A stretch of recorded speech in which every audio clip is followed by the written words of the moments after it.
The spirit of Sir Herbert Holt lives on. Named the business brain of Canada in 1925 when he controlled assets worth $3 billion, 10 times the currency in circulation. Today, the Holt XChange carries on his maverick spirit and entrepreneurial mission by speaking the world's most promising emerging fintechs and bringing them to you. In 1920, Sir Herbert Holt fell off a cliff, but narrowly survived the fall before being rescued. In 2020, Holt XChange fell off the cliff of a global pandemic and survived by pivoting to an all-digital platform showcasing incredible new fintech organization. By launching RBC to unprecedented heights during his 30-year tenure, Sir Herbert Holt proved that collaboration through acquisition yielded greater results than the competition. Holt XChange proves that new fintechs can be integrated with existing partners and yield greater results for all. With integrity and courage, Sir Herbert Holt rigorously defended his stakeholders even against physical assault from disgruntled employees. Holt XChange defends its stakeholders with fiduciary discipline to our shareholders, sponsors, and portfolio companies that we consider family. With our army of advisors, we stand ready to persevere. Are you ready to meet the next batch of fintech companies set to change the world? We now go live to founding managing partner Jan Art, who's about to assemble the incredible teams for 2021's Fintech Show, the Roaring '20s. Investment into early stage startups has reached record highs. I'm talking about $158 billion in Q3 alone. And fintech, $31 billion, the largest sector by far at 20%. Now, investment into early stage startups still represents the lion's share, but investing into truly innovative companies and awesome founders still remains grossly overlooked in favor of, shall we say, companies that look good from a financial traditional ratio perspective. We at Holt have been busy scouring the globe looking for those diamonds among the 10,000 of fintechs that are available. So we built a scouting engine to be able to track, rank, and engage all those fintechs globally. And amidst the global pandemic, we still found time to travel the world virtually, albeit through our webinar series, as well as dozens of events as a speaker or even a judge. And through this led to several hundreds of deals across 60 countries and every continent imaginable, habitable, shall we say. And through this process, came down to the top 22 companies for which we invited to Holt Selection Day 2021. And through this process of 500 advisors and literally 5,000 hours of services, we were able to then track, train, invest, select, and make deals with the top 8 companies that you're about to see on this very stage.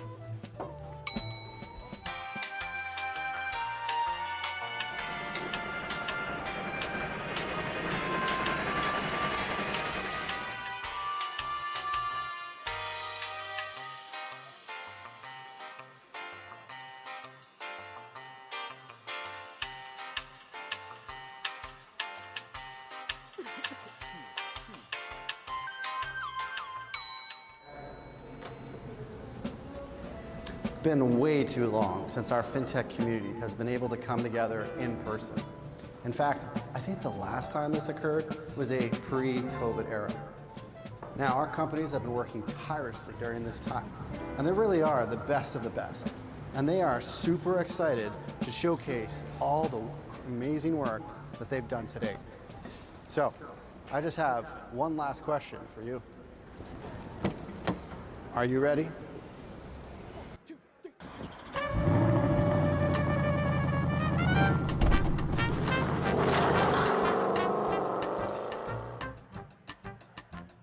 Hey, hi, I'm Ty with Pazel. Forged out of frustration, built on trust. We basically bring banks together in industries like hydrogen, cannabis, solar, all kinds of industries to make the banks compete. Better for our industry, better for you. Hey, this is Damon from Acceleron. Digitize your cross-border payments. Work with us and expand your FX opportunities. Hi from London. I'm Helen, and I can't wait to tell you about Requirement One. Hello, Montreal. This is Martin from Requirement One, visiting from England. Hey, this is Rispir from City Falcon. Ready to help you make better financial decisions.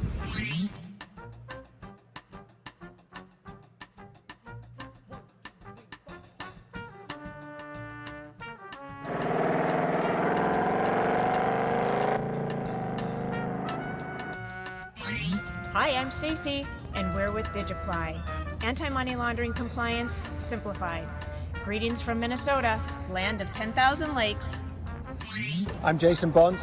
I'm Steve Earle. We're from First Step Financial in Vancouver. And we're changing the landscape of Canadian mortgage lending. Join us. Hey, I'm Laura from Retium, coming at you from rainy Vancouver, and we are here to democratize real estate investing. Hello, I'm Kyle Collier, founder and CEO of Phase, and we're offering digital value exchange as a service from Toronto, Ontario.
Welcome back, everybody.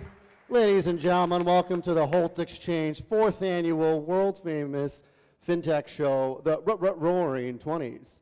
Now, this is a time and a period of rapid economic development, right? A time for which clickers don't seem to work when you want them to. And eventually we will figure that out, but in the interim, rapid times of changes and shifts in cultures through this whole time. But we at Holt recognize this pivotal period of time and recognize it was time for us to also rebrand in this very moment. So that will let us to reintroduce the Holt XChange, right? We have the X marking our 4-axis blueprint of founder, market, product, and financing. The triangle representing the delta, or the change we bring upon portfolio companies, as well as the triple bar / triple bond, representing or symbolizing the equal exchanges of value among our advisor community. Now, in the last 3.5 years, we've been quite busy. We've gone on to invest in 35 portfolio companies. I'm talking 12 from Canada, 11 from the US, and another 12 from 10 other countries. But we're always looking for those who want to enter the North American market, specifically entering into Canada. And it's going pretty well so far, as we've witnessed a 3.3x multiple on the money that we've invested to date. And that multiple is certainly attributable to the fact that our companies have gone on to increase their portfolio valuations by 2.5x. I'm talking valuations as high as $500 million. It's also attributable to them raising $22 for every dollar that we've invested. I'm talking $75 million, and that's from 35 institutional investors. And I can tell you that we are just getting started, as many of our companies are poised for their next round of financing, including many that you're going to see on this very stage very soon. And so how do we do it? Well, we got the clicker to work, so that's one way that we did it. But we also built a valuable community, of 500 advisors strong, putting in upwards of 5,000 hours of support this year alone. And what we spend a lot of time is profiling and building leaderboards and scorecarding so that we can maximize areas of interest for them. And through this, we've actually seen it's resulted in 60+ deals. Many of those deals are investment deals, but also include customer deals or employment and contractual roles. And we're projecting by year end, 20% of our advisors would have been involved in some form of these deals. Probably also due to the fact we're about to open our advisor-only fundraise. Now, the reason they keep coming back is opportunities. Right? We source the globe, dozens of sources. We've built systems to engage tens of thousands of fintechs automatically. We also listen very closely to our advisors, as it results in the highest form of conversion. But on top of that, we've also been traveling the globe, albeit virtually in many cases, been to 100+ events as a speaker or judge. All that to say is thousands of different applications over many years has resulted in 35 portfolio investments that you're going to see some really wicked opportunities on the stage very soon. So I want to be clear. We are not just a fund. We are the Holt XChange platform. This includes the Network 2.0 that I previously described. It also includes our tech stack. We have a data-driven approach which we are building for when the systems don't actually are in existence. But we also are willing to buy, including from our own portfolio companies when they do. Example, WealthBlock, and leveraging their platform to launch our advisor-only fundraise. You see, with this tech stack, it enables us to manage and support our 35 investments to date. It also enables and sets us up, positions us very well to launch future funds, including most recently, we did our first SPV, the Centro SPV, opening up investment to our fellow advisors to participate directly into these deals. Now we're backed by a wicked team, myself, many years of experience helping many companies, multi-million-dollar seed rounds, but I've also helped build one of the pan-Canadian fintech nurturing talent community known as Fintech Cadence, who's also in the house. They're right over there, if you can't tell. Also joined by fellow co-managing partner, Elizabeth Lett. She's a serial intrapreneur. She had many years of experience as a fintech angel investor, as well as fintech builder. Her most recent endeavor was XChange. We also have a very seasoned board of directors and executive in residence. 75 plus years of experience, in fact, in finance and investment and technology. And we're further supported by our wicked staff, diverse staff, and strong at that. Gaurav Bansal, our lead investment lead, Sarah Spagnola, our marketing lead, as well as Richard Gower, our data engineer. We're also hiring for some more developer positions, so if you're a developer in the audience and are looking to change the face of venture capital as we know it, please do reach out. Now we're further backed by 20 plus investors. They represent billions in assets under management. That's billions with a B. And they've done hundreds of deals even outside of our Holt XChange in early stage startups. And they're across 5 different countries.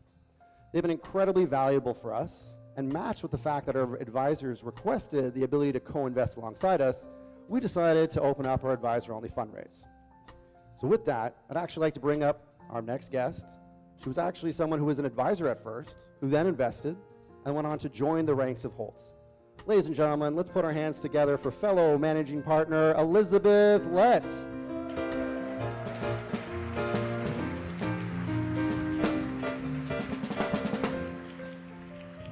Jen, wonderful to be here this evening. Great to see this crowd. Super excited. I think we are, as you mentioned, the first biggest live event, certainly in the tech space. So thank you for all making such an effort. Jen, I came to, certainly, I'm very, very interested in what was happening with Holt. I circled around for about a year and a bit, came in as an investor, and then had the opportunity to work with Jen and join as managing partner. I personally think, and actually just a recent stat coming out of Cambridge, top advisement investment that says basically every good investor should hold roughly 15 to 20% in their portfolio of early stage companies. So I was really excited at this opportunity to expand my investments in the fintech space. I think I've always been really motivated, and if I look at Finks, which is kind of one of my favorite indexes to follow, it's an ETF that's PayPal, all of the kind of the top 6 fintechs in the world. And that has had almost 3 to 4x growth over the S&P. And I really believe with the 35 companies that we now have at Holt that we're building our own little Holt ETF Finks. And so with that, I kind of wanted to get into what we're going to be talking about tonight. So as we build out our thematic, and I think Jen has talked, we have very, very data-driven thematic coming from top down, looking at what's happening around the world and certainly aligned with what our investors, as well as what our advisors, as our financial institutions, bringing all our data points together to create a theme.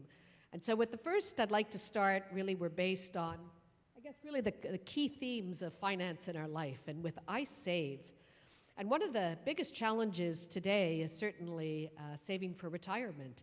And they talk about if you want to save for retirement, you have to put roughly 25% of your income away per year, starting by the age of 25. So that's really, really challenging. And one of the biggest growth in terms of markets has been in real estate. And so we started to look at our prop tech companies and said, how can we look to facilitate that? And we have 2 companies this year who are addressing that issue. Our challenge and opportunity, which is regtech, who is really democratizing the ability to get into real estate investing.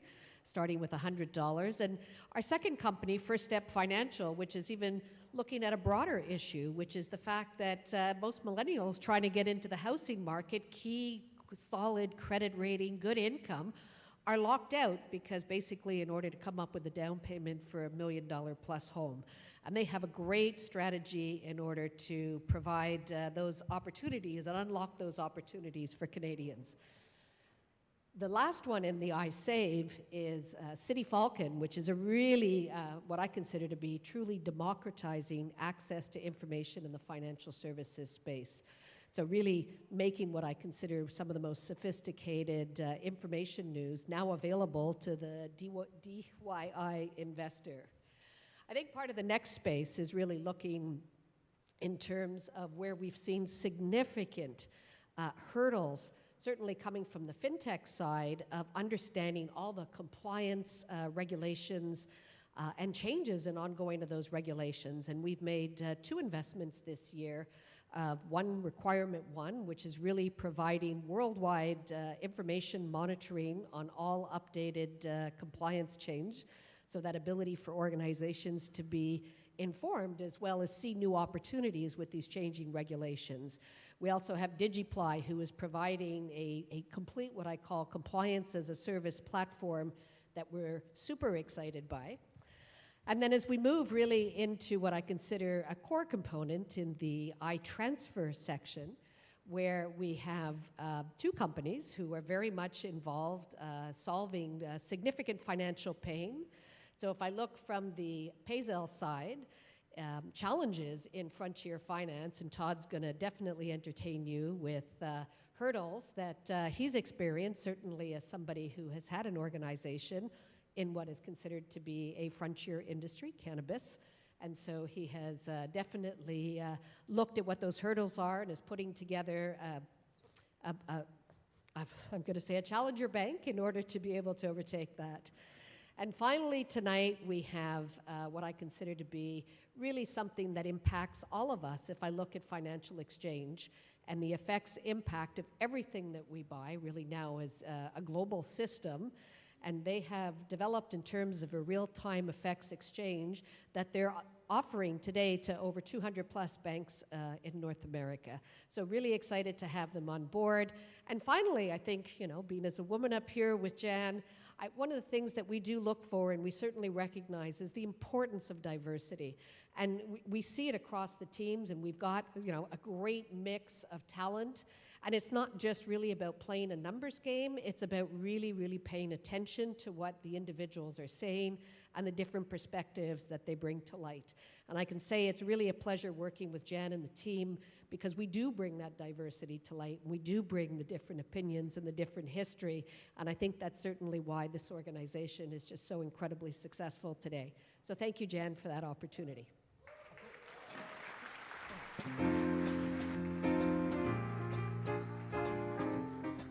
So I'd actually like to welcome up to the stage our next guest. He was actually rejected a couple times back when his valuation was $10 million. I was told that it was slightly too high. Well, fresh off a $30 million raise, 37 Canadian in fact, those investors are literally kicking themselves now because they can't participate in his oversubscribed rounds. Let's put our hands together for Sean Merritt from our very first cohort from owl.co. Go, Mike.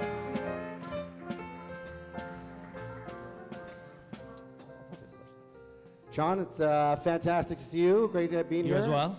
Maybe just real quick, how was it like first, let's go back 2018 time period, that trying to find product market fit period.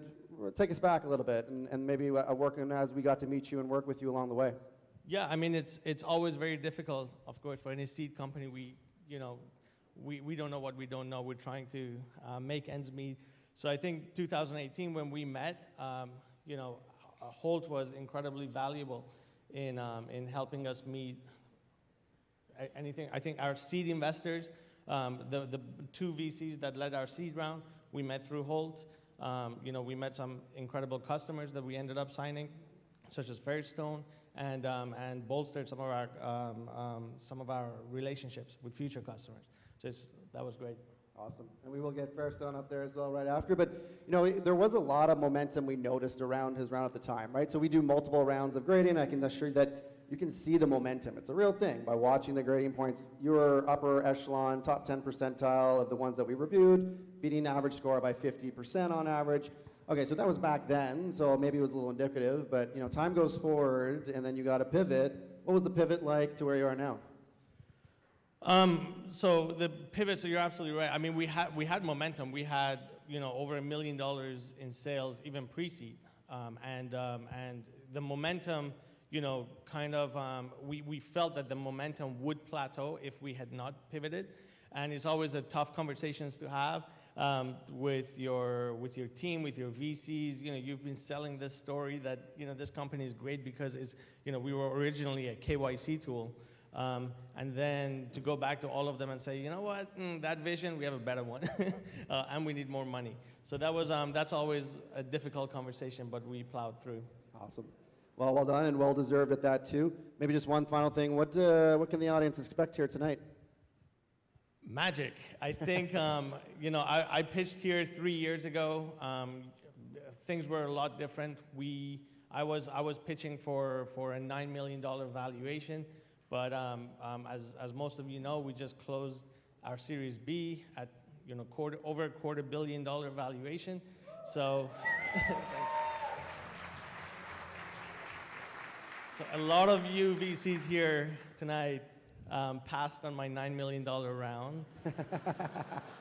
No hard feelings, but you're dead to me. But it's okay. But it's okay because the next round of cohort that's going to come through, I'm sure they're all fundraising, so get out those checkbooks. Nice. Well said, sir. So I'm actually going to invite on the stage Mr. François Côté from Fairstone as our next speaker. We get a round of applause. Let's applaud him up there. He deserves it. How's it going, Jane? It's going fantastically well. They are our platinum sponsor, pretty much with us from the very beginning. Love the work, incredibly disruptive work at which you guys have been doing. Probably not a lot of people know about some of the cool stuff that you have. Huge announcement that actually happened in the space. It's actually official now after, you know, going through some of the dotting the I's, crossing the T's, quite a long process. But what does this mean for Fairstone? Yeah, I think for us, it's really quite exciting. We had announced the transaction earlier in the year, and then we received the formal approval with OSFI, and this is Duo Bank acquiring Fairstone. And really what it's going to let us do is Fairstone's been around for about 100 years, and really it's just going to allow us to continue to accelerate their growth and help the millions of Canadians that we serve in our particular niche, which is really helping the underserved near-prime customers in Canada. So we're really excited about this, and really gives us and we're quite excited about the investors as well that we have at the table. So good things ahead. Excited for you, excited for us being partners with you. In fact, because you guys have been fantastic on an innovation front. You've adopted already 4 companies. That's like 1 per year at this point. You always have the eye on the next one that you're after. Pretty good for a relatively smaller organization, couple thousand people. But Yeah. I do want to speak a little bit to the innovation agenda that you've put forth. Yeah, no, and I think part of what we do with the Holt XChange is we're really focused on trying to solve problems that we have to solve. So every year we do a lot of work together on here are the issues that we're trying to solve, and then we try to find the right portfolio companies that can help us do. And we got to know Sean and team earlier on, and we're quite excited about doing the KYC that we're now changing, but it's all good. We were able to really get ahead with them, and we've done a bunch of these things. So for us, it really is a way to be very focused, and I think to all the portfolio companies that are working with either financial services companies such as us or even bigger ones, to me it's all about the preparation and making sure that you're really selling them on the problem you're trying to solve, not necessarily the value. It's really trying to zone into that problem and make sure that it is a problem. Otherwise, you're probably just going to get, it's going to, take a long time to get a no. Yeah, so. Well, yeah, it's been fantastic. Ron, just real quick, I know you see a lot of positions open at Fairstone, so what's the opportunity there? What's the role like, day in the life of Fairstone? Yeah, well, we got a whole bunch of people, so if you're interested, go, you can talk to the team. And I think it's like the theme of we were talking about like the themes of the year. I think everyone's looking for talent. We have, I'd say, openings for everything. Where I'd like to say we have means and we have a bunch of interesting problems to solve with some really great technology. So if you're interested, join us, come talk to me or the team. And again, kudos to the Holt and the whole Holt team, and also kudos to all of the startups that are going to be pitching tonight. It's quite inspiring and exciting to see. Awesome. So thank you very much, Francois Cote. Let's give him a big round of pleasure. applause. Thank you, guys. All right, so I'm going to dive right into the next segment. Let's kick this off. Let's get the show started. I'm going to invite on the stage the next guest is Jonathan Dextress Romangino from RBCX. Let's give him a big round of applause as we kick off the first segment. I'll take that one. Hi, everyone. Thanks for coming out tonight. I have the honor of introducing the iSave category. And RBCX is really, we're a platform, end-to-end service platform, really trying to help companies scale. Our idea is to help entrepreneurs who are disrupting markets and helping them along the way to get to the next step. Some of the markets that are disrupting are prop tech and wealth tech. Specifically in the prop tech world, like millennials now are trying to buy homes. It's not easy. And that is disrupted, that needs to be disrupted, and these prop tech companies are able to do it. As we're seeing, millennials not only trying to buy property, but also invest in it, making it part of their portfolio. And unlike our grandfathers of old who either bought real estate and held on to it, we're just trying to make it part of the portfolio. This has also moved into the wealth tech world where people are opening brokerage accounts. I think there was over 20 million opened in 2020 just with pandemic and lots of liquidity. And the world of investing with service is something that's really coming through, and some of the companies we're going to see here tonight are really making a difference in that world. So round of applause for those coming up.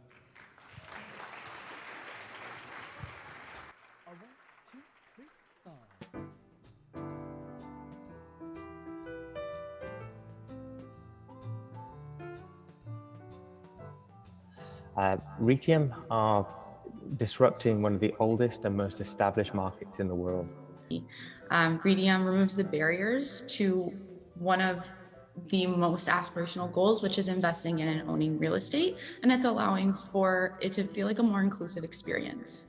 We found it was a two-sided platform in the sense that they provided a solution for an underserved market in the private capital markets when it comes to compliance and efficiencies. They're leveling the playing field for the next generation, a generation that's largely been cut out of the market due to inflationary pressures. There's been a huge gap, and this software platform fills that gap and solves that problem for exempt market dealers, dealing representatives, and issuers across the country. And they're doing it in a way that is compliant, secure, and with a high degree of education. I never afforded real estate. Too much to spend, too long to wait. But democratize it is pretty great. Boy, I love Retium.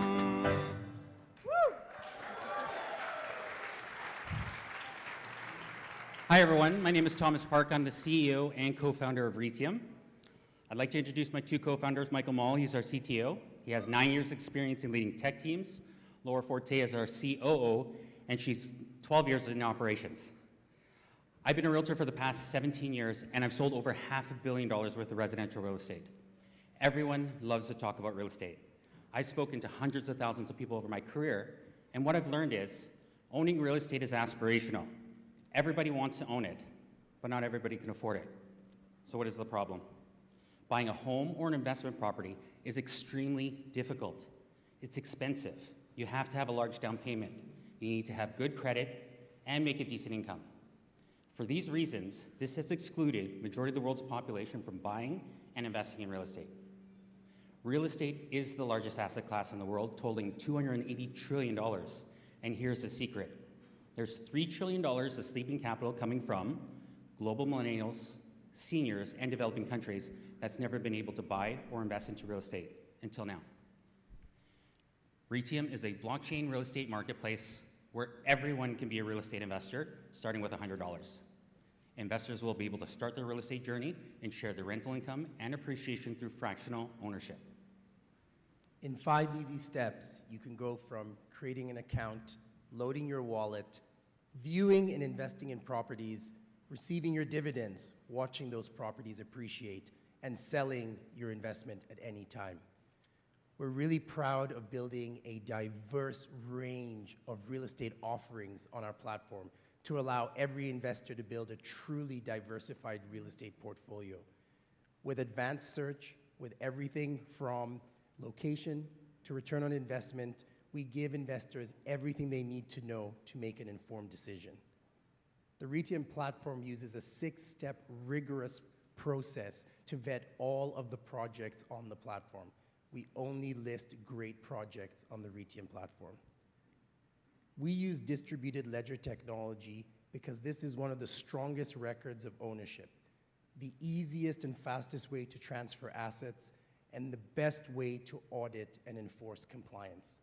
We're really proud of the innovative secondary marketplace that we've built to allow all our investors liquidity.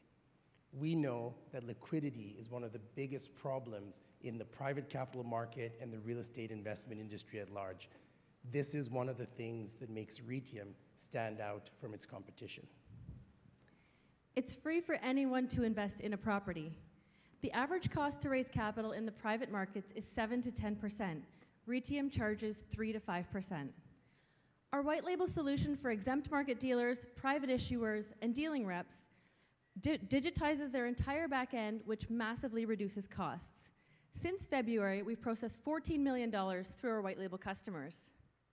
We have over 16,000 registered investors, half of which are accredited. We also have 1 million realtor partnership leads, which is a major part of our go-to-market strategy.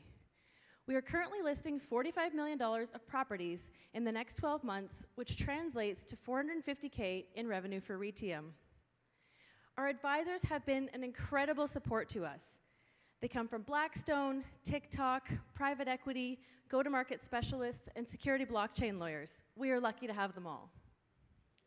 We're currently raising a $1.5 million seed round at an $8.5 million pre-money valuation. We have $200,000 left to run this round. Who would like to join our mission to democratize real estate investing? We're going to open up trillions of dollars that's never been able to enter the market and still service the incumbents. Thank you, everybody, for your time. Thanks, Holt.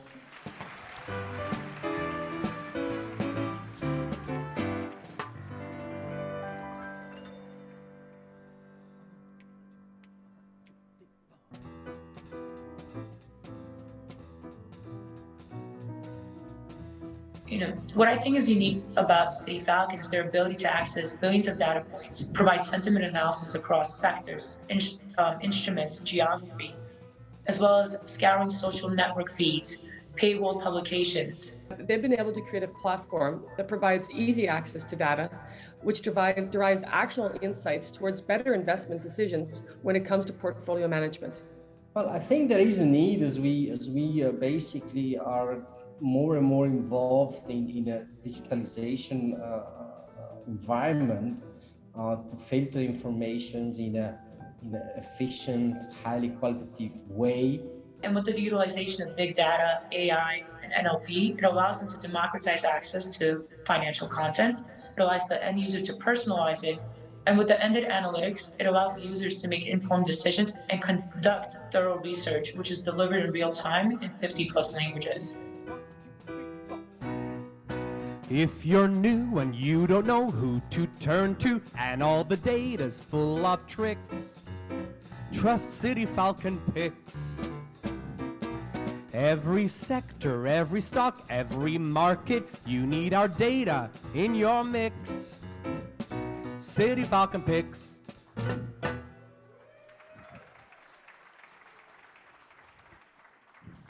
I wish it could go on for longer. Let's start again. Yeah. No.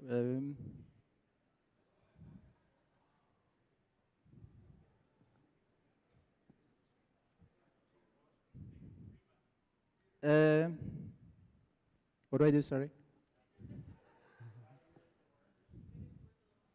Oh.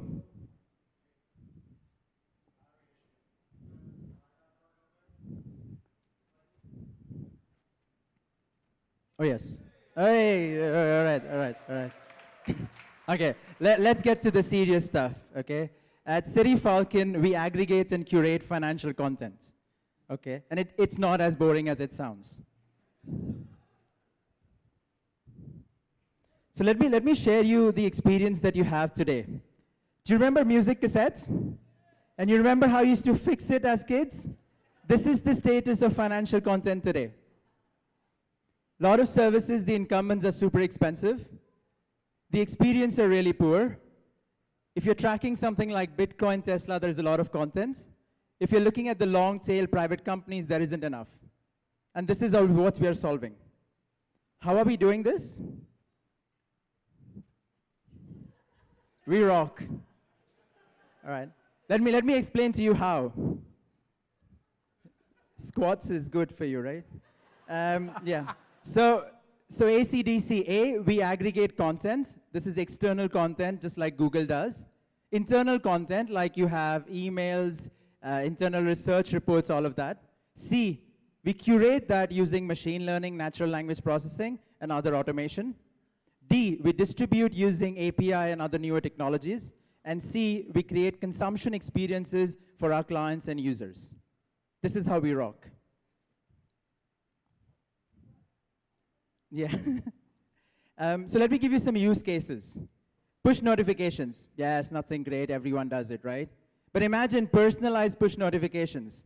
We know what you're interested in, where you are. The content is really relevant to you. Another use case. Imagine the number of subscriptions some of you might have. Spending a lot of money signing up on different platforms.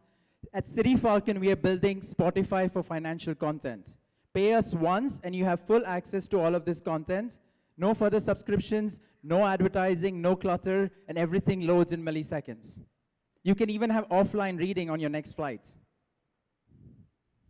Financial sentiment keeps on changing, and you can track that very easily. So 6 months back, Afghanistan had issues, so you could see that very clearly on the map. And we've got several other features. So what are the differentiators here? The biggest is that we're covering up to 90 languages. We've already covered several European languages. We're going for Asian languages. Our competition goes for S&P 500, English content. We're going global. We're an API-first company. We are significantly better in terms of value for our clients and users. And then the long-term coverage obviously helps a lot. We already have several paying clients from BNP Paribas Wealth Management, a $1 trillion asset manager, fintech companies around the world, and a really, really strong pipeline of brokers. BNP Paribas has been our flagship client. They have been paying us for 4 years, monthly recurring revenue. It's a fabulous deal for us. And the way we've built the platform is there is really no incremental cost for the revenue that we get. We've had a very strong year this year, and we're expecting a 3.5x jump in our revenue based on the deals that are currently integrating. And this can be only better next year with where the markets are going. We don't spend a single penny on advertising. We rank on the first page of Google for our keywords. In some countries, we are #1, ahead of the major competitors. And we've signed 6-figure deals with clients coming inbound onto our platform. Our team, my experience, I qualified as an accountant with KPMG. I used to work for Skype. We got acquired by Microsoft for $8 billion. Made some money, that was nice. Tried to run my own portfolio, struggled, learned how to code, and created the first version of the platform, which today has become City Falcon. Our CTO has been coding for more than 30 years. Our data scientist, he publishes content, articles, research on data science. In finance, data is money. Quality curated data is a lot of money. And this is the market we are operating in. If you do things right, the money comes. So a 23 billion pound market. Why are we here? We're looking for 2 things: opportunities to partner and grow our revenue. And secondly, we are opening our fundraising round in Jan 2022. It'll be a 3.5 Canadian dollar round. One more thing before I close. There has been a fundamental market shift.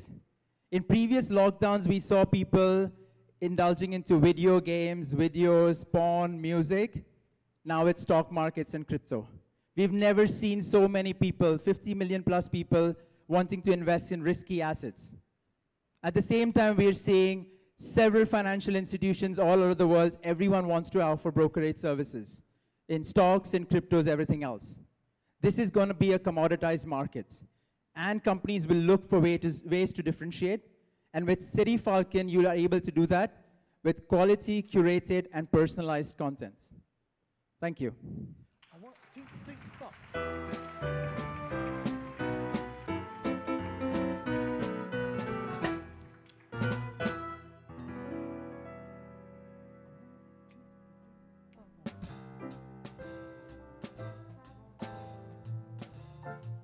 I love First Step Financial.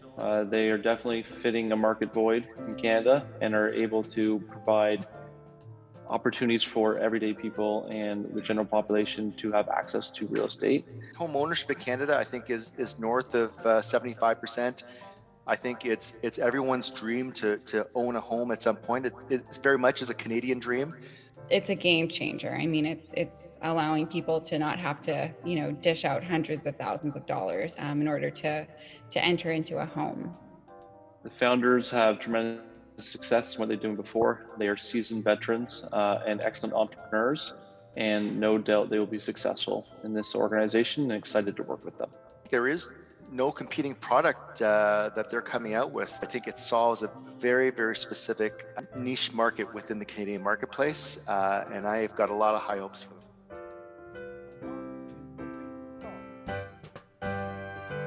First Step Financial, you're not alone. Lower down payments to get you inside a home. First Step Financial is working hard just for you. Hi everybody, my name is Steve Earle. Thank you. I'm CEO of First Step Financial. I'm joined here with my partner Jason Bond, who just said to me, Steve, whatever you do, do not dance on stage. If people see you dance, they will not invest. So I'm dancing on the inside.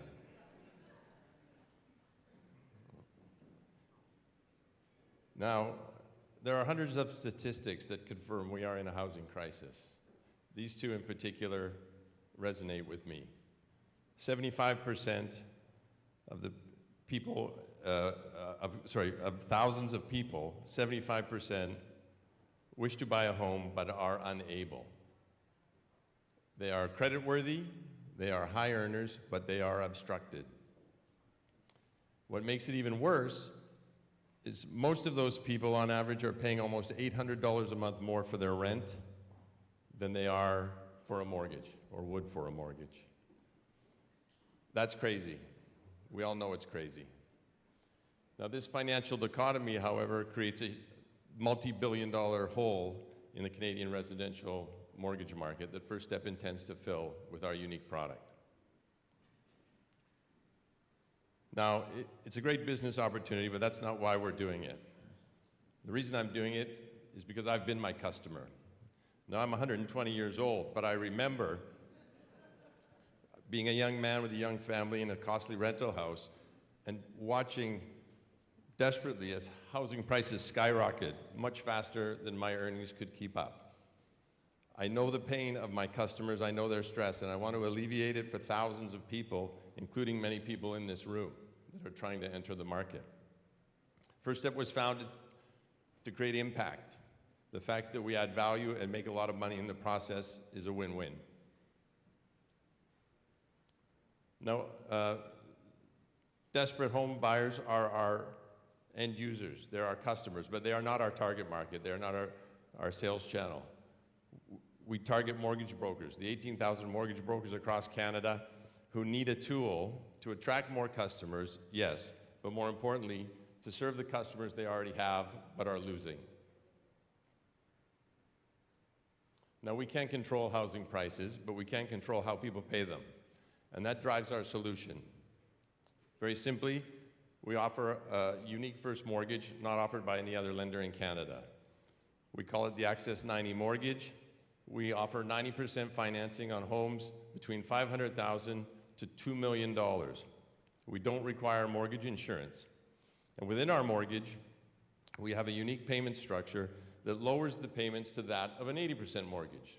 So you borrow 90, pay like 80. These are huge value propositions.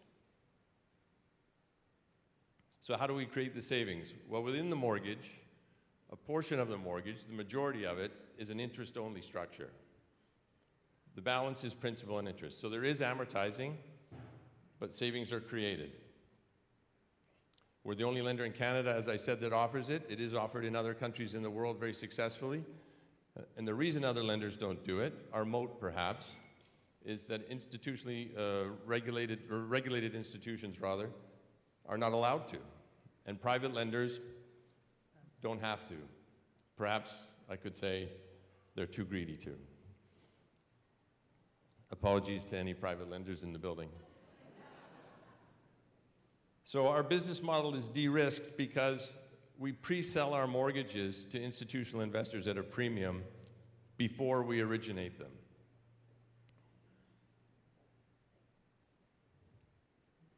So imagine a startup that can achieve positive cash flow immediately and a $2.4 million EBITDA in year one with fewer customers than there are in this room as a market share. We quickly scale our revenues to 1,400 or 1,500 customers, 1.5 billion in sales, and almost 50 million in EBITDA. Now, it's a simple business model. Admittedly, it's a very simple business model, but we've compiled a stellar team to execute it. Between us, we have 150 years of business experience. As I said, a good 100 of them could be mine. But we know what we're doing. This is not new to us. We have experience. We plan to overperform. We're here to raise $5 million to launch our venture. 2.5 million of that is committed. These funds enable us to trigger our warehouse facility to originate these important mortgages tomorrow. Right? Wrong button. Now you say, well, how does a mortgage originator get into a fintech show? We have a fintech strategy. It's a very sound fintech strategy, and I'd be happy to elaborate face to face. But I think the most important observation might be, if Holt is excited about investing in First Step, you might be too. Thank you very much for your time. Thanks for the band.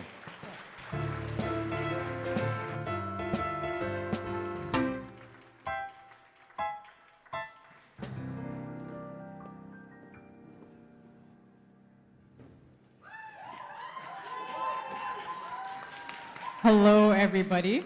I'm sorry, Fintech Cadence doesn't go out very often, and so when we do, they really hit it.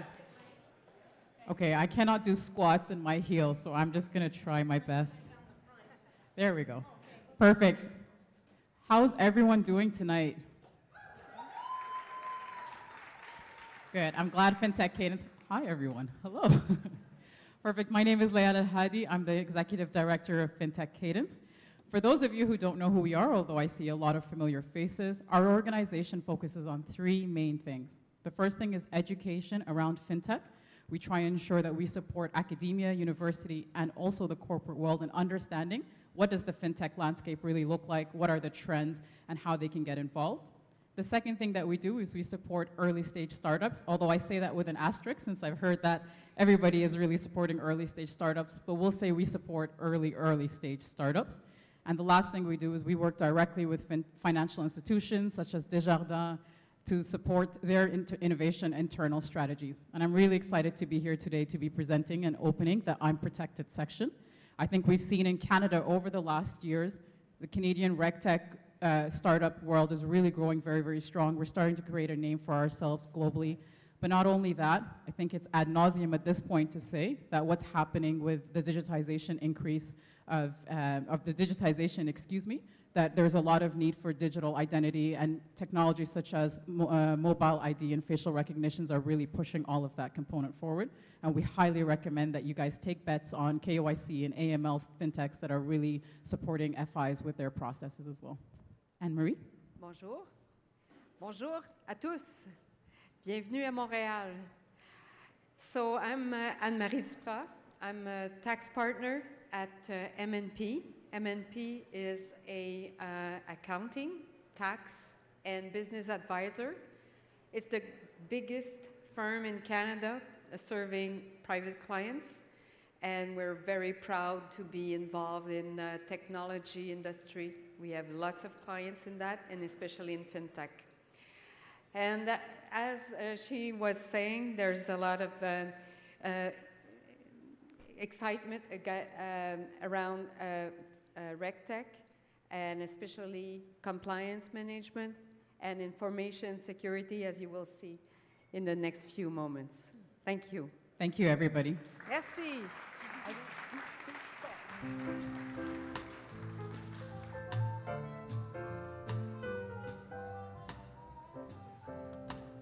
Digiply is a great example of the next generation of innovation. You know, Digiply is a great company because they're solving a very large problem in the industry, which is AML compliance and making it easier for consumers to get loans. The first generation removed friction from narrow use cases. Solutions like Digiply are expanding the scope with more flexible, modular platforms that are easier to plug into the customer's existing stack. They have had, all of them, tremendous senior leadership experience with financial institutions such as Deutsche Bank, Fitch Ratings, and Wells Fargo, that have obviously helped them understand the challenges of building a highly functional compliance solution. So I think Digiply's got a real opportunity because compared to their competitors, the software is easy to use and easy to train. KYC from people with expertise. Can't you see you should give us a try? And as well, all your AML, so why not use Digiply?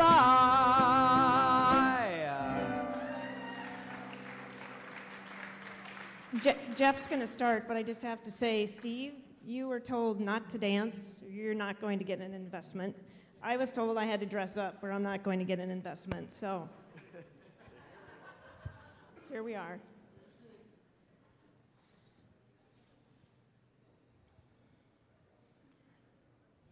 We have clicker issues tonight.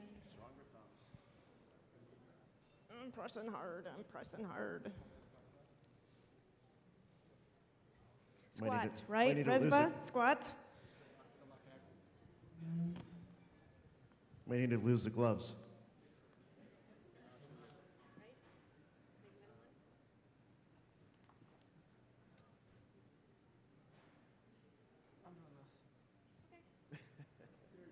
All right. High-tech solutions. Give it up for Jan. Sometimes manual processes are needed. Thank you, Jan. We'll call him our human in the loop. We'll get to that later. Hi, I'm Jeff Horvath, the CEO of Digiply, and we're tackling one of the toughest challenges that fintechs are currently facing, and that's opening new customer accounts in compliance with the anti-money laundering laws. And we're doing it because money laundering is a serious crime. Billions of fines are paid per year. People are going to jail. But it's not just the big banks. The fintechs are on the hook too. But you know what? The fintechs might even have it worse. We've met with dozens of them over the past few years. Some of them have major gaps we need to help fill, and others are just creating an AML program with duct tape. We're just building it on the fly. And one reason for that is because they don't have a great understanding of the regulatory requirements. Another reason is that they don't necessarily appreciate the cost of getting it wrong. But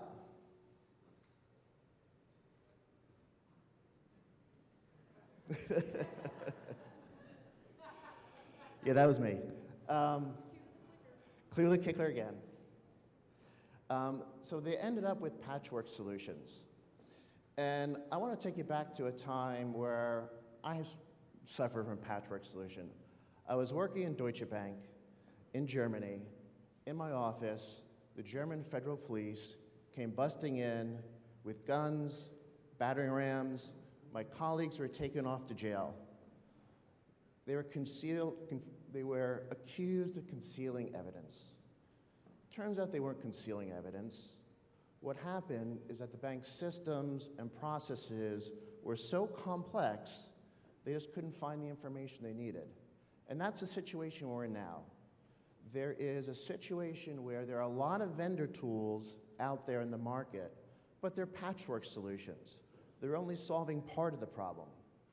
And if there's a patchwork solution, that means the vendor has to integrate multiple products in order to solve their issues, which leads to increased cost, decreased efficiencies, and increased regulatory risk, or it leads to a gap. Jen? All right. Onboarding as a service is different. We are simplifying AML compliance by bundling together all the functionality into a single workflow. We can onboard customers faster, cheaper, and more effectively, where everything a fintech needs to comply in a single API. But we're not just selling software. A system can't run itself. And one of the other challenges facing fintechs is the lack of in-house compliance expertise. And we're the only company out there that is not just providing AML software, but the human talent needed to run that software.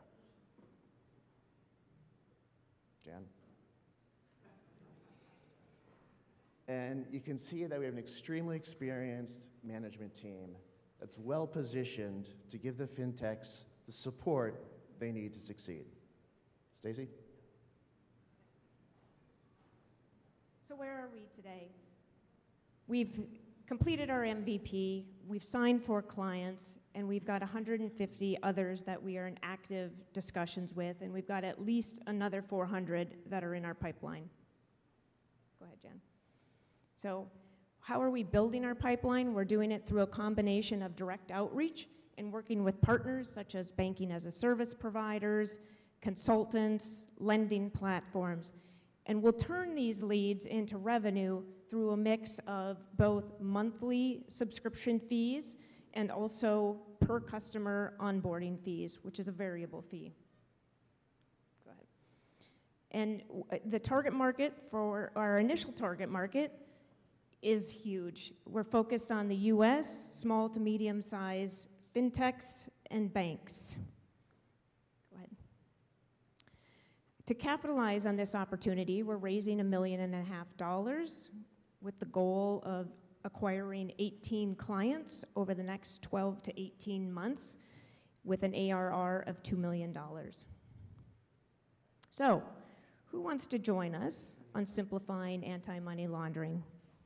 Thank you.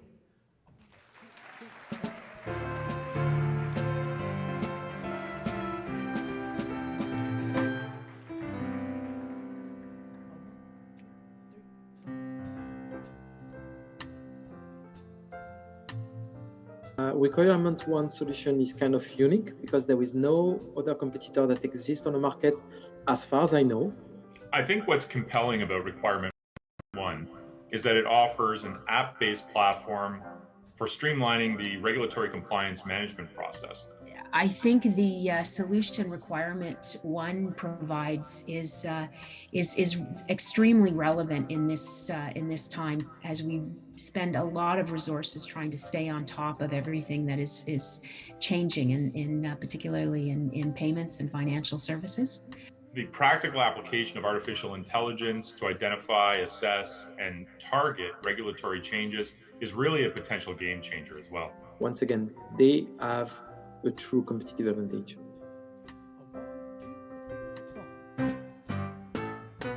Compliance we'll aggregate, so teams don't have to wait. You're in control when you automate with requirement one.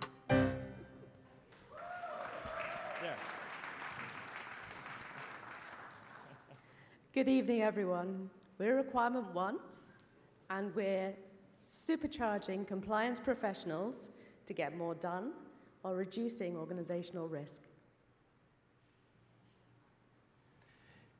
My name is Martin, and I grew up in Denmark, where I started my first software company when I was 15 years old. I have experience from Silicon Valley, building technology platforms for thousands of users, as well as advising high-profile clients like the Danish Royal Court. I'm an entrepreneur by heart and an expert in digital transformation. I'm Helen. I was raised in Switzerland, and I was employee 26 at Alfresco.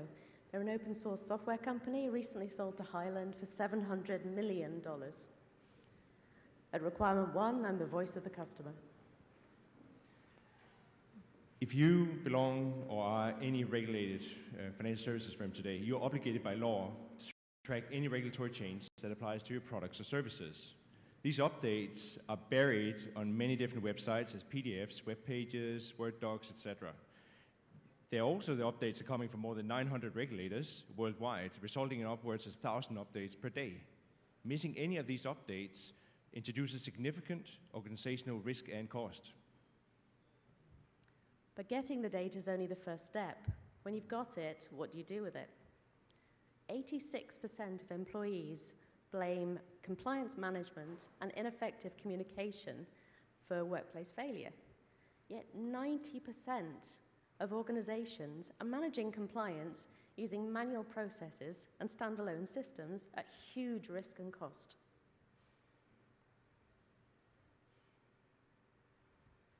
We are building the world's largest and most diverse data lake for regulatory information.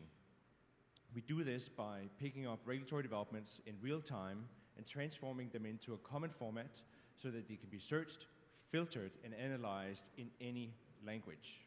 This Google approach or Google for regulation gives our users a 10x return in monitoring and the initial analysis. It's a game changer. We've created a single platform for compliance management. Every day you get a daily email with your regulatory updates personalized to you that you can collaborate on just using your browser. Your processes are automated, and you get peace of mind from full traceability and also complete reporting. Our customers tell us that they get 80% of their time back for value-added tasks. We set out to target Tier 2 financial services organizations in the enterprise space to prove the technology. We have delivered in competitive bids numerous banks that have gone into production with our solution. We've also been awarded by Grant Thornton to be the best regtech performer in the UK.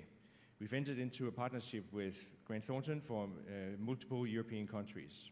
Here I can announce tonight that we're doing the same with MNP that we're going to collaborate with to expand into the Canadian market, and we're very pleased to be able to announce that today.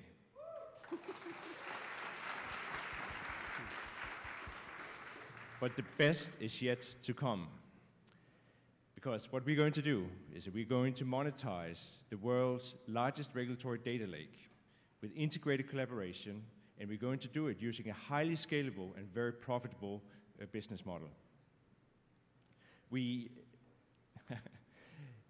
What we're looking for here today is anyone that can see a benefit to working with us. It could be investors, it could be channel partners, and we very much welcome you to reach out to us. You can look for me, I'm in a talk, so it should be easy to spot, or you can contact us at hello@requirement1.com. Thank you very much for this opportunity, and thank you very much to Holt.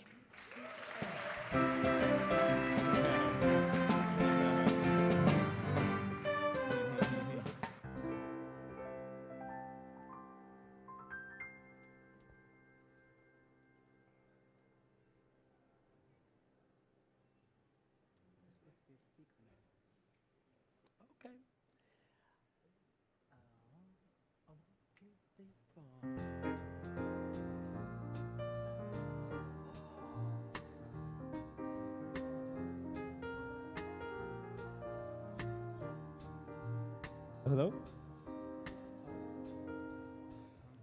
Hi, everyone. So, didn't rehearse. I guess this is why. Yeah. So, I'm just going to tell you guys a story. I have an 8-year-old daughter who lost her tooth the other day. And we were talking about the Tooth Fairy, and she was wondering if she could get a digital transfer through her digital wallet. And so I guess like they're going to grow up with different types of payment methods. You know, cash, checks, these things are just kind of like the pendulum has swung into digital. I mean, everybody's paying through their phones, through their cards online, peer-to-peer payments, cash transfers. So the world is changing in some ways, and I just wanted to introduce myself. I'm Paul from Bain Public. We're a skills enablement company that focuses on product strategy. And we work with a lot of startups, especially in the fintech space, as well as different verticals, establishing good product-led cultures through processes and tools, and really working with the leadership teams on helping them work out their product strategies. So startups, scale-ups, and most bigger organizations work with us on just helping them out, because being a startup entrepreneur is a hard thing. So just focusing back into the payment space, we work with clients who are in the digital wallet space and the crypto transfer space, as well as into the various ways that you can actually accept payments, whether it's online or through mobile phones. And you know, if you think about it, the COVID situation has just made me realize how easy it is to pay for my McDonald's drive-through through my phone, right? Just don't want to get your fingers dirty these days, right? So that change has created a lot of competition across companies, and we realize that a lot of these payment providers are competing with one another through loyalty programs as well as other types of programs and initiatives to help maintain and retain their customers. So enough about myself. Some of the companies that we are going to be looking into are basically inside the payment space. And without further ado, I wanted to introduce you the next set of companies.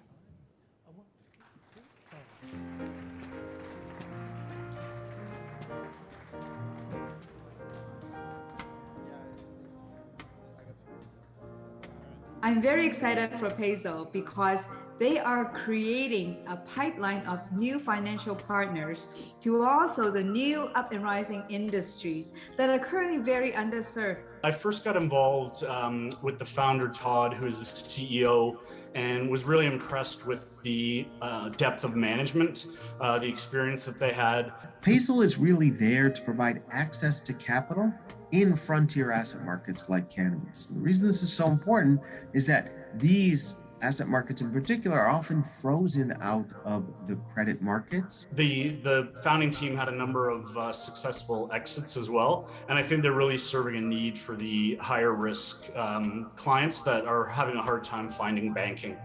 There's nothing comparable that I've seen that offers all the different features. So I think, having a head start, understanding the customer needs, understanding the lender's needs, and be able to connect the two dots together, I think that's where the advantage is. If you're underbanked, you'll be helped and thanked. You'll come to know who us well.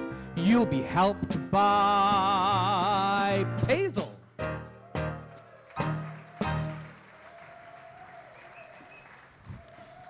Merci Quebec, merci Holt, and Sheshini wo pangyo mo walaupo Sheshini. My wife is watching in Florida, so I had to say that. Otherwise, guys, I'm really in trouble. So, what does Payzel do? Payzel enables lending for cannabis companies. Now, why is that important? Because most of you guys don't realize, but I'm the guy that actually started in cannabis with an armored car company, and I got all my credit cards cut and everything got shut off, right? Payzel is a merchant bank. Payzel actually created something right now. Do I have a clicker? Perfect. Payzel created a financial marketplace because I knew all the banks. I literally knew everybody in the space because we moved about $5 billion. I sold that company to a publicly traded Canadian company, and then we enabled the finance for all the companies in our space. Why did I do that? Well, because I was the guy that had my credit cards cut. I was the guy that had my financing cut. I was the guy that learned really hard that without a bank, you're kind of in trouble, right? Cannabis is very difficult. Next, please. Yep. So in cannabis, what you have is a very big marketplace without a lot of service. You don't have a lot of banks that are going to do that, right? What we did was we created a platform for all the banks that we knew to be able to lend and bring forward financial services to cannabis companies. So we can onboard anybody in cannabis in Canada and the United States. MNP, thank you today, actually told me that they're going to bring us some clients. One of the largest companies in cannabis, one of the largest accounting firms in cannabis. So I said, you know what? Maybe this is a good thing. If you go forward to another slide, please. One more, please. Okay, there's a lack of banking options. It really doesn't exist. When I brought on the first bank, which is called Technicolor, ever since then, we brought on multiple banks. The biggest bank now is a $60 billion bank called East West. The other bank is called Valley. They already work through us for lending. Next slide, please. Sometime it'll work, okay? What happened after that was, we want to go to the next one? It's okay. I can talk through this. Watch. I don't even need technology. Most of the banks are really, really appropriate for our industry. They know they're high-risk banks. They're willing to take on things like hydrogen. They're willing to take on things like autonomous vehicles. They're willing to take on all kinds of segments. The power is that we have this platform built by one of the guys that was actually on that video before, a Harvard professor. I went back to school at 49 years old. I went back to Harvard University. I got my Harvard professor to invest in my company and actually bring this thing forward. Why? Because we have those 13,000 businesses. There's 13,000 businesses in the United States that lack financial transactions that we can create with Basil that will actually enable the financial lending that doesn't exist today. Please? This is a tough one on technology. So I created the armored car company that went through transportation. I sold that company and I realized what we had. What we had was the network. We really had the power and the data behind how we can create this. Now, we're revenue positive, first of all. Second of all, I've got the giant of a client in the industry. I have the biggest client in cannabis right now, right? You can see we created a lending platform with AI and the solution's actually baked and live right now. Please. Our largest customer, believe it or not, is Hawthorne. Now, Hawthorne is a division of Scotts Miracle-Gro. Scotts Miracle-Gro is a $10 billion manufacturer of fertilizer. Why is that important? Because that manufacturer literally is controlling the cannabis industry. They have 1,900 locations, of which we have 90 sales reps going live on Friday. So why am I here to you guys today? Because I'm a little bit nervous. I've got a big business building. We are the biggest space right now. We have a fintech solution in cannabis that will literally finance all the companies in cannabis. And guess what? We need your help. Because I've already raised $500,000. Our team here, I can tell you this, is flawless. I mean that. I've got my Harvard professor that I went back to school and he actually invested in our company. I've got the guy who actually was Mark Zuckerberg's Facebook attorney when he first started.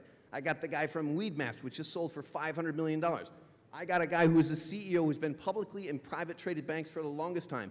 And then I brought on a buddy of mine from college who actually worked for John Deere and he said, you know what? I love what you're doing. I appreciate it and I respect you and I want to build this with you. So my team is not only, I'm a veteran, I'm a United States military veteran. I build upon the fact that I don't know everything, but I do know this. I've got a market segment that is dynamic and it's growing exponentially because guess what's going to happen next? We're going to take it from cannabis and we're going to go to things like hydrogen, autonomous vehicles, everything else that comes out that's a frontier finance marketplace, we're going to own it. We're going to dominate it and we're going to destroy this market segment. That's how you control this place. Because I can tell you what, cannabis is one segment, but as we build it out, this will be astronomically big. Please. When we started in 2020, it was me. There was nobody else, and my wife, Sheshini Lampoa. I can tell you, when I went out there, everyone thought I was nuts. They said, you're going to be able to grow this thing out, you're going to grow this in cannabis, you're absolutely crazy. Yeah, I did $5 billion of cannabis cash into the Federal Reserve in the United States. I know what I'm talking about. I'm absolutely positive, with my friends here in Canada from Holt, we're going to destroy this thing. So what I did was we created something where we're going to create a challenger bank. We're going to own the market segment. We're going to lend to every company in cannabis, and then we're going to grow it out in other market segments. What we're seeking right now is $1.75 million, of which we already have soft circled and completed $500,000. Thank you to Holt. And I will tell you this, if you want onto a ride that's going to blow your socks off, you want part of Basil. Thank you very much.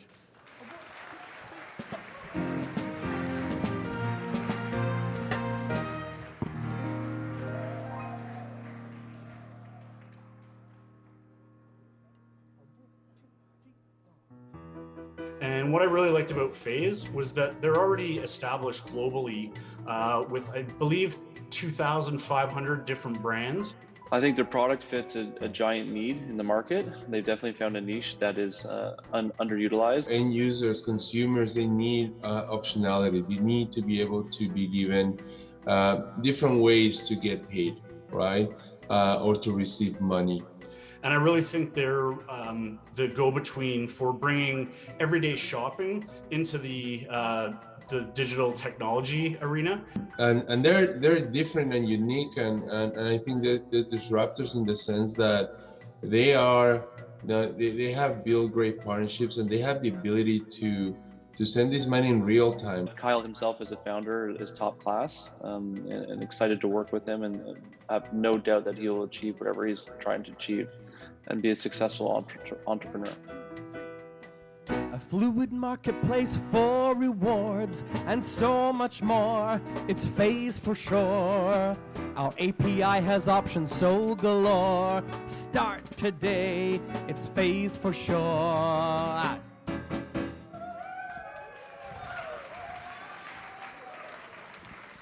Hello, everyone. I'm Kyle Collier, founder and CEO of Phase, and we're a digital value exchange as a service platform.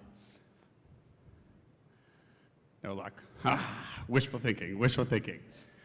Our company, we're making a big bet that someday digital value exchanges will surpass billions of dollars in payouts to bank accounts. Now, what is digital value, you're probably thinking? Digital value are alternative forms of fiat payments.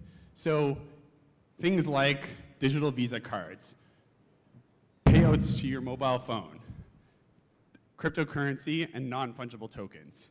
So these are alternative forms of digital value. And why we're making a big bet on this is because these payments arrive instantly to users at no cost versus payouts to bank accounts that always have a fee and always have a wait time for the enterprise and the consumer alike. Now, I'm going to take you through a simple example of why digital value is better than normal payouts to bank accounts. Now, my real-life sister, Jenna, she's a millennial, and she's one of Crypto.com's 10 million neobanking users. Her Bitcoin went up in value. Yay! So she wants to sell some of it into a bank account. But for her to do that, Crypto.com must have infrastructure in place that requires up to 6 months of compliance setting up, plus $25,000 in fees, just so Jenna can put $100 Canadian into her account. All of that infrastructure has to be in place. So imagine the cost if they need to do this for people in other countries. It's in the millions, and it will take Crypto.com and other financial institutions months to set up. But Crypto.com found a secret weapon, Phase. And integrating our infrastructure only took them a mere 6 hours. And this enables people like Jenna to receive non-fungible tokens, crypto, digital gift cards, digital Visa cards, and credits to their mobile phone within seconds at zero cost. And this works for people around the world in over 130 countries today. Now, our business model is very simple. That $100 that Jenna received, Crypto.com only paid $95 for it, and we only paid $90 for it. So through that transaction, everyone makes $5, and Jenna's $100 didn't cost her a penny over the price that she received. Versus if she had to receive that $100 in a bank account, that would have cost her additional time and an additional fee from the bank. Now, the user experience is very simple to use our technology. All someone has to do is choose a country, choose a product, such as a crypto, non-fungible token, digital Visa card, and then within seconds, they receive the QR code, barcode, or promo code for spending online or in stores. Now, our growth has been phenomenal. Over the last year, we've grown exponentially. And last month alone, we did over $1.5 million in sales, which is 3 times higher than our last month's revenue. Woo! And the scary part is, that's only with 7 live enterprise customers, and we have 65 customers integrating us right now. So you can imagine what I'm going to be telling you guys next year. So far, we've only been laser focused on the $500 billion that's sold annually from digital currency to bank accounts. And now we're already starting to look at an alternative $2 trillion market for different use cases. Now, I've built multiple tech companies and helped scale others to billion-dollar valuations, where my team, they've got over 50 years of fintech experience and 20 years of regulatory experience. And they've also worked for the companies that we now seek out as customers. Now, we're raising $2 million and already have more than a quarter committed. And now we're looking to you to help us accelerate the world's transition to digital value. Thank you.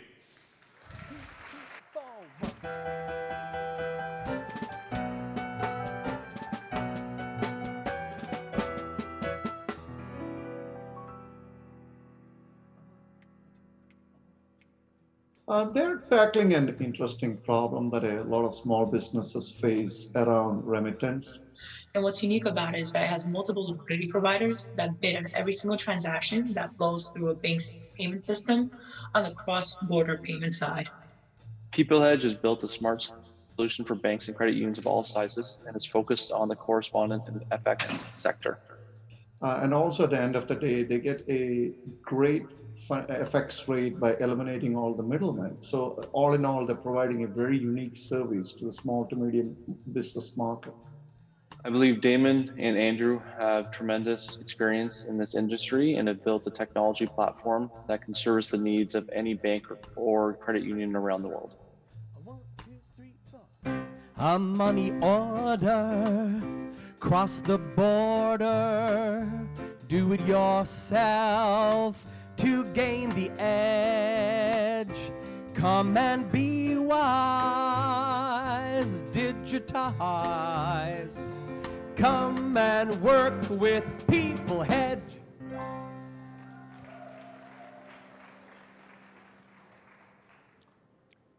We are here to remove the pain from international payments, and we are on the precipice of achieving that goal. Hello, my name is Damon Magnuski. I'm the founder and CEO of PeopleHedge.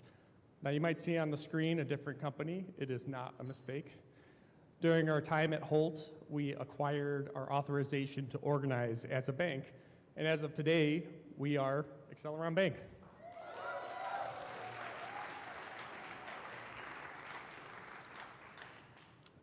So currently, we process US dollar international and foreign exchange on behalf of 140 community banks and credit unions in the United States. And we make small fees on every dollar that goes through our APIs. So let's tell you how this all got started. Our friend Andre, a real person, he owns a wine and cheese shop in Boston. He has to pay his suppliers in Italy. He likes to use his community bank, but the process is still terrible. What we discovered is that even banks need to use other banks to make international payments, and we thought that was pretty ridiculous. These intermediaries, they add fees and time delays and compliance issues, to tell you the truth. And with our system, it's so efficient that Andre gets a discount, the community bank gets a new revenue stream, and we make a handsome profit. Now, there still are a few intermediaries that we want to remove, and we can't do that as a fintech company, so that's why we became a bank, or one of the reasons. So the process was we created an auction system of foreign exchange providers behind the scenes. We then integrated that system into the leading user interfaces that banks use every day to process these transactions. And that took a long time, I'm not gonna lie, but it also built a sweet moat. And now that we're already integrated with these clients, we don't have to involve IT. We just have to, we're on a pull-down menu for most of our potential bank clients. The next step was we formed a partnership. And that partnership is already profitable, and revenue has quadrupled since we've started. But it was not growing fast enough, so we integrated into the market-leading user interface, and now our software is fully integrated into 1,000 banks in the United States. Thank you. It was tough. Tough process. Next slide, please. So what we figured out was our partnership was geographically limited to the northeast of the United States, and we wanted to grow bigger and faster. So we began this quarter to start closing banks onto our own platform. And it turns out that that is a $200 million revenue opportunity if we can close these 300 banks that we're already working with. And banks themselves, they actually don't, they prefer to work with other banks. It's just a weird quirk in the industry. And that's one of the main reasons we decided to form Acceleron Bank. And that will provide faster customer acquisition. It will provide new revenue streams. And all in all, a revenue opportunity north of $1 billion. So fintechs have been competing with banks for 10 years, and the fintechs are still winning. The good news for us is that our competitors are not fintechs, they're large institutional banks. And I apologize if there are any of those guys in the room. And so it ends up being that as we're competing for clients that they make less and less money on every year, where every transaction we process is profitable for us and the client bank. So we don't really consider them steep competition. And as we become a fully fledged bank, it'll be easier to take clients from them. Next slide, please. So we put together a diverse team to execute on this plan. Sarah Beth Felix is a co-founder and anti-money laundering expert. Dennis Lormel is a board member and former head of the FBI's counterterrorism financing unit. I myself bring engineering and integration expertise. And Andrew Dillard brings a sales background, selling FX to both banks and fintech companies. So at the start of the presentation, I told you that we're on the precipice of achieving our goal. And in order to really remove the intermediaries that are botching up this whole process, we need to become a bank. And we're going to begin fundraising for that bank in the near future. So with a few $1 million, we'll be able to close 300 banks that we're already integrated with and achieve a $200 million ARR. Thank you tonight. I'd like to thank Holt especially, and have a good night.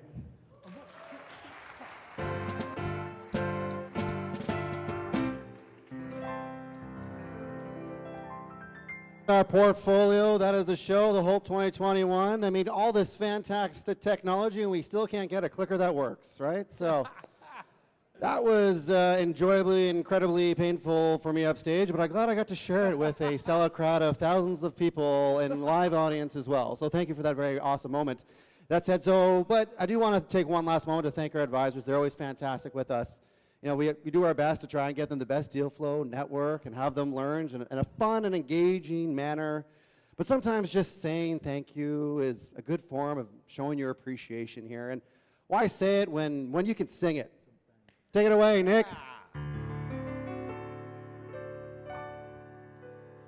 Scott McAndrew, Tarek Khan, Ava Lau, Dan Kwan, Lena Ismail, Kyle Boulay, and Fraser Anderson, Massimo Yamello, Joel Pomerlo, Jonathan Fickman, Alex Norman, Paul Orchanian. We want to thank advisors.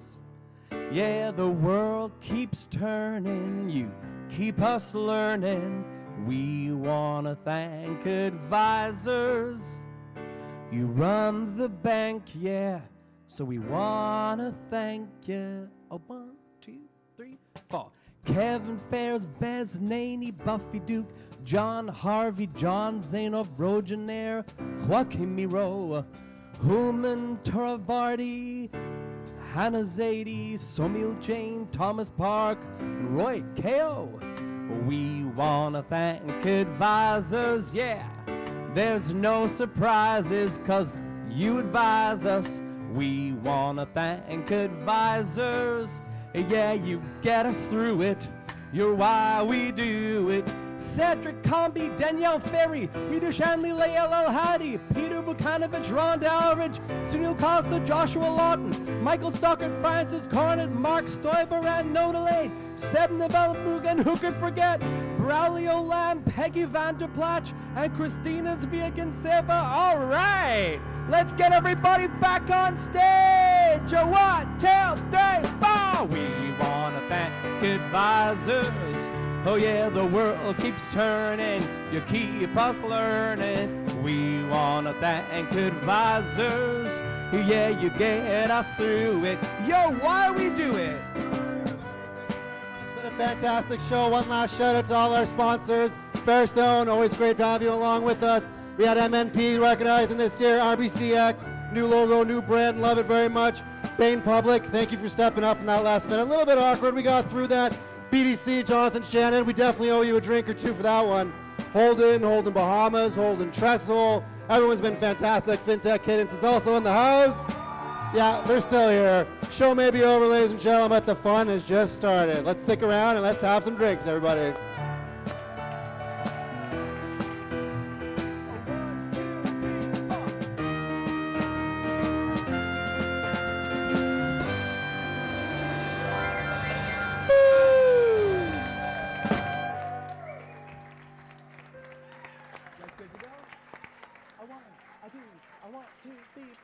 She gets too hungry for dinner at 8. I like to feed her, but I never come late. And she never bothers with people she hates. That's why the lady is a tramp. She don't like crap games with barons and earls. Won't go to Harlem and ermine and pearls. Won't dish the dirt with the rest of the girls. That's why the lady is a tramp. She likes the free, fresh wind in her hair, life without care. She's broke and it's oak. Hey, California, it's cold and it's damp. That's why the lady is a tramp. All right.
She gets too hungry for dinner at 8. She likes a feeder but never comes late. She never bothers with people she hates. Nope, that's why the lady is a tramp. She don't like rap games with barons and earls. Won't go to Harlem, Herman and Pearls. No, won't dish the dirt with the rest of the girls. That's why the lady is a tramp.